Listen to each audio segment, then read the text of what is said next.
우리가 너희 믿음을 주관하려는 것이 아니요 오직 너희 기쁨을 돕는 자가 되려 함이니 이는 너희가 믿음에 섰습니다. 부모가 항상 어린아이를 도와줄 수는 없죠. 유치원, 초등학교, 중등학교, 고등학교를 졸업하고 혹은 대학을 졸업하면 이제 부모 설학을 떠나야죠. 항상 부모에게 의지해서 무엇을 먹을까, 무엇을 입을까, 무엇을 마실까, 어떻게 살까 의지하면 이건 부모가 감당할 수가 없는 것입니다. 항상 어린아이가 되어 있으면 안 돼요. 장성해야 돼요. 장성하기 위해서는 이지하는 배총을 쪽을 꺼내야 되는 것입니다. 항상 어머니에게 의존해서 살지 못하는 거죠. 의존하는 배총을 끊고 스스로 살 수 있도록 노력을 하시게 됩니다. 옛날에도 사랑하는 자식 여행을 보내란 말이 있습니다. 여행을 텅 떠나면 자기가 차편을 다 알아봐야 되고 자기가 가서 여관도 정해야 되고 자기가 밥도 챙겨 먹어야 되고 누가 도와주는 사람 없습니다. 전부 자기가 스스로 살아갈 길을 마련해야 되기 때문에 사랑하는 자식 여행 보내라는 말이 거기 있는 것입니다. 요사이는 배낭여행 시켜서 저 미국이나 구라파나 그냥 퉁 방학 동안에 떠나보내는 것 참 좋습니다. 젊은 사람들 배낭여행 해볼 만해요. 그래서 온 세계 각지에 다니면서 자기의 먹을 것과 있을 곳을 스스로 해결해가면서 배낭여행을 하면 야 집에 있을 때가 얼마나 행복했느냐, 부모 설아에 있을 때가 얼마나 좋았느냐는 것을 느끼게 되죠. 자립심을 길러줘야 되겠죠. 자립하지만 하면 안 됩니다. 그래서 우리가 너희 믿음을 주관하려는 것이 아니고 항상 바울 선생이 교회 개척자로서 교회의 아버지로서 성도들의 믿음을 주관해서 이렇게 하라 저렇게 하라, 이것도 오면 내가 기도해 주마, 저것도 하면 기도해 주마, 이것도 내가 도와주마, 저것도 도와주마, 이렇게 하면 신앙이 안 자르니까 이제 내가 너희 믿음을 주관하지 않으려고 어려운 문제가 당했을 때 내가 늘 찾아가지 않는다. 스스로 해결하라. 교회 어려운 문제가 생겼으면 스스로 해결하라.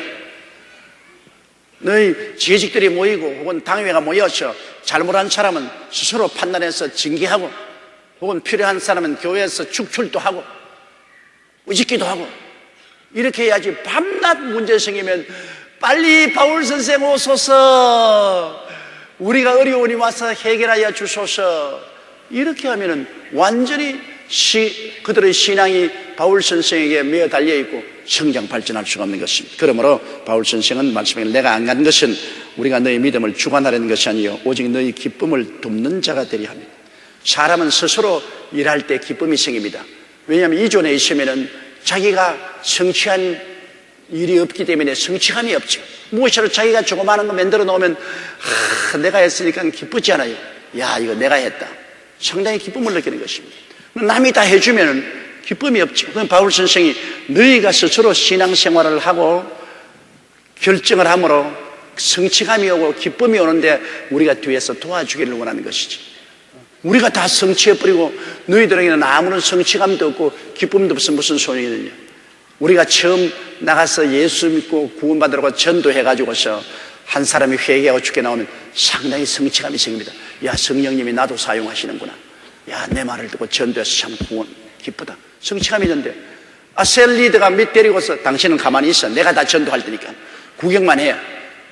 밤낮 셀리드가 전도하고 기도하고 하니까 따라만 다니면 셀리드는 성취감이 있습니다. 회개시키고 주께로 인도하니 기쁘다, 성취감이 있지만은 그러나 따라다니는 사람은 구경만 하니까 아무 성취감이 없어, 기쁨이 없단 말입니다. 나 셀리드가 이제는 내가 안 하고 당신이 전도하시오. 아니 난 못해요. 못할 것 없어, 내가 뒤에 기도해 줄 시간에 해보세요. 나가서 전도해서 회개하고 예수를 믿게 되면 성취감이 생깁니다. 야 이거 나도 되는구나, 그거 기뻐지고. 그러면 셀리든 그 기쁨을 도와주는 사람이 돼야지 주장하는 사람이 되지 말아야 되는 거죠. 이 성취감이라는 것이 여러분 인생에서 가장 큰 기쁨과 즐거움입니다. 내가 무엇을 이루었다고 생각할 때 굉장한 기쁨과 즐거움이 오는 것입니다. 그렇기 때문에 할 수 있으면 다른 사람에게 일을 시켜서 그 성취감을 가질 수 있도록 도와주는 것이 좋습니다. 그러면 그 기쁨을 체험하게 되죠. 자녀들도 부모가 될 수 있으면 일을 시켜서 스스로 일을 완성해서 성취감을 갖게.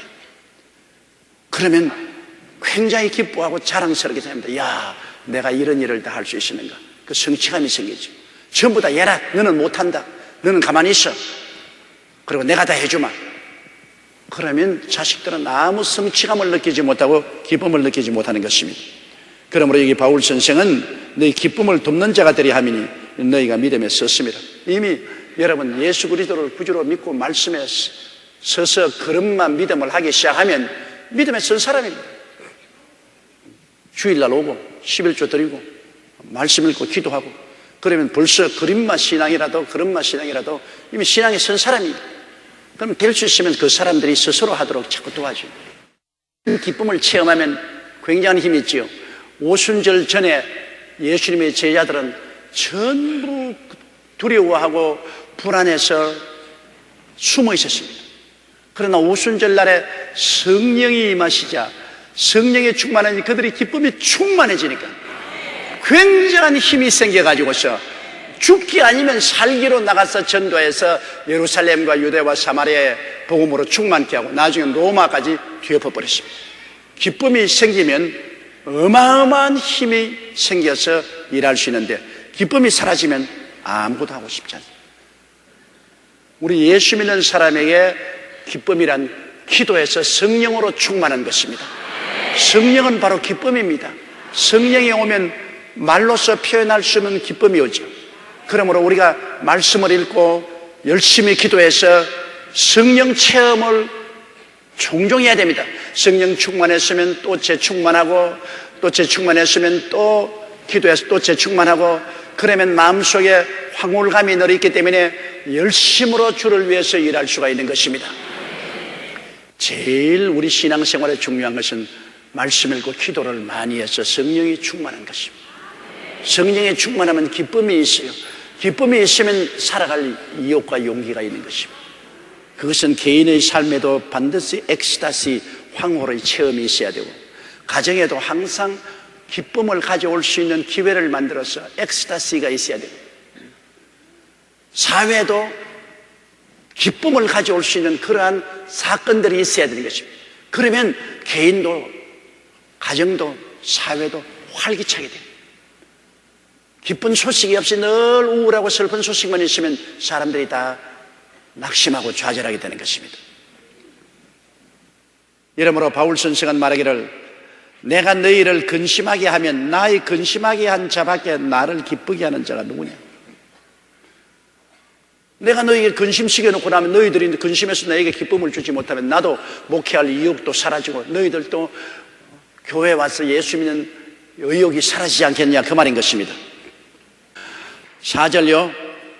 내가 큰 환난과 애통한 마음이 있어 많은 눈물로 너희에게 썼노니 이는 너희로 근심하게 하려 한 것이 아니요 오직 내가 너희를 향하여 넘치는 사랑이 있음을 너희로 알게 하려니라. 바울 선생은 고린도 교회에 찾아가 대신에 디도를 통해서 편지를 보냈습니다. 고린도 후서가 오기 전에 고린도 전서 말고 고린도 후서 사이에 그들에게 바울이 편지를 쓰는데 바울의 감정을 한번 보십시오. 바울이 참 감정이 풍부한 분입니다. 내가 큰 환난과 애통한 마음이 있어. 바울 선생이 이 말하기를 그 편지를 쓸 때 많은 눈물을 흘리면서 썼다. 너희들은 그 편지를 그냥 받아서 읽었지만 나는 마음의 환난과 애통하는 마음과 많은 눈물을 흘려서 그 편지에 눈물 자국이 툭툭툭툭 떨어지도록 그러한 마음으로서 편지를 썼다. 그것은 이는 너희로 근심하게 하려는 것이 아니요 오직 내가 너희를 향하여 넘치는 사랑이 있음을 너희로 알게. 내가 편지에 너희를 꾸짖고 욕하고 때리고 한 것은 너희 미워서 그런 것이 아니다. 내가 너희 영혼을 너무나 사랑하기 때문에 그렇게 했다는 내 충정을 알아달라. 여러분 부모가 어린아이들 잘못하면 데려놓고 난 다음 종아리 걷어. 그리고 종아리 걷으면 매로가 때리지 않아요. 매로가 때리면서 부모가 울지 않아요. 그러나 바울 선생께서 엄중한 편지를 쓸 때 그 편지를 쓰는 바울의 마음이 내가 이 편지를 쓰면 고린도 교인들이 얼마나 고통스럽고 괴로워하고 어려움을 당할 것이다. 그러므로 그 편지를 쓰면서 바울 선생은 스스로 더 괴로운 것입니다. 마음에 말로 다 할 수 없는 그 환난과 애통하는 마음 가지고 많은 눈물을 흘리면서 엄한 편지를 썼는데, 그렇게 편지 쓴 것이 너희들 미워서 한 것이 아니라 내가 얼마나 너희를 사랑한다는 것을 알려주기 위해서 그렇게 했다, 그렇게 말씀한 것입니다. 그러므로 여러분, 사랑은 그냥 좋게만 해주는 것이 아닙니다. 사랑은 채찍질도 하는 것입니다. 채찍질하는 것이 오히려 더 큰 사랑일 수가 있는 것입니다. 저는 언제나 말하지만 제가 중학교 시절에 우리 영어 선생을 그때는 미워했다고 해요. 그분이 교실에 들어올 때는 언제나 이 대나무, 큰 대나무를 어깨에 들고 와요. 왜냐? 영어를 숙제를 안 해오는지 영어를 잘 공부 안 해오면 불러내가지고서 요 병아리 같은 새끼 하면서 그냥 때리는데, 그때는 저 선생 교통사고 나서 안 죽냐? 저거 왜 매일같이 살아서 오느냐? 너무나 밉더라고요. 그래서 그 선생 시간에는 눈이 뽀얗게 되도록 영어를 읽고 문법을 외우고 온다. 저도 그때 매 안 맞으려고 그냥 영어 문법을 열심히 공부하고 그냥 영어를 돌돌 돌송을 했죠. 그러면서 그때도 저놈의 선생 죽으면 좋겠다고 생각했는데, 오늘날 내가 돌이켜볼 때 제가 오늘날 스스로 영어를 자습하고 공부해서 온 천하에 나가서 복음을 전가할 수 있는 기초를 닦은 것은 그 선생님 때문에 닦은 것입니다. 지금 돌이켜보면 그 선생이 얼마나 고마워요. 그 대나무 몽둥이를 2개나 가져왔으면 더 좋았을 거 가지고서 하나만 가져왔어요. 그때는 다 미워했지만은 그 선생 때문에 나는 영어를 지금 잘하게 됐어요. 그때 기초를 닦았기 때문에 훗날에 내가 자습할 수 있는, 이 기초가 없으면 자습도 못 하잖아요. 그래서 내가 늘 돌이켜보면 그 선생 고마운 생각이 나요. 여러분, 자, 요 절만 하고 끝마십시다. 11절요. 이는 우리로 사탄에게 속지 않게 하려 함이라. 우리가 그 계획을 알지 못하는 바가 아니로다. 사탄에게 속지 않은, 그건 무슨 말이냐면 용서해 주지 않은 마음은 사탄의 계획에 빠진다. 미워하면, 바로 마귀는 미워하는 것을 통해서 자꾸 분열과 분쟁과 알력과 갈등을 만들어내거든요. 그리고 사탄이 하는 바로 계기가 그것인 것입니다. 미움을 통해서 파괴를 도적질하고 죽이고 멸망시킵니다. 그렇기 때문에 사탄이 와서 미움을 통해서 파괴한 일을 하기 전에 우리는 용서해버려요. 용서해버리고 사랑으로 역사하면, 사랑 앞에는 마귀가 못 옵니다. 마귀는 흑암이고 사랑은 빛입니다. 빛이 비치면 흑암이 사라지잖아요. 마귀의 계획에 빠지지 않으려거든 미워하지 마라. 성경은 말하기를 분을 내어도 죄를 짓지 말며 해가 질 때까지 분을 품지 마라. 마귀의 시험에 든다고 그랬습니다. 그러니까 분이 나더라도 하루 해가 지기 전에 다 풀어버리고 마귀의 시험에 들지 말아야 돼요. 안 그러면 마귀의 시험에 들어요. 마귀는 언제나 용서해 주지 않은 미운 마음을 통해서 우리에게 와서 도적질하고 죽이고 멸망시키는 것입니다. 용서와 사랑은 하나님께 속에, 미움과 분노는 마귀에게 속했다는 것을 알고, 마음에 미움이 들어오고 분노가 들어오면 마귀가 왔다고 아십시오. 여러분, 미움과 분노가 들어오면 벌써 마귀가 여러분 속에 발을 들여 놓았습니다. 그때부터 도적질하고 죽이고 멸망시키는 역사가 나는데, 여러분 자신의 마음과 육체와 생활에 벌써 파괴가 오고, 그를 통해서 이웃이 파괴가 와요. 그러나 용서와 사랑이 오면 주님이 발을 들여 놓았다고 하십시오. 용서와 사랑이 오면 주님께서 와서 용서와 사랑을 통해서 여러분을 변화시키고 이웃을 변화시킵니다. 오늘 통성으로 기도할 때 여러분 미워하는 마음이 있거든, 마귀가 여러분 안방에 들어와 있다고 아십시오. 쫓아내세요. 용서와 사랑으로 쫓아내버리십시오. 그러면 예수님이 들어오시게 되는 것입니다.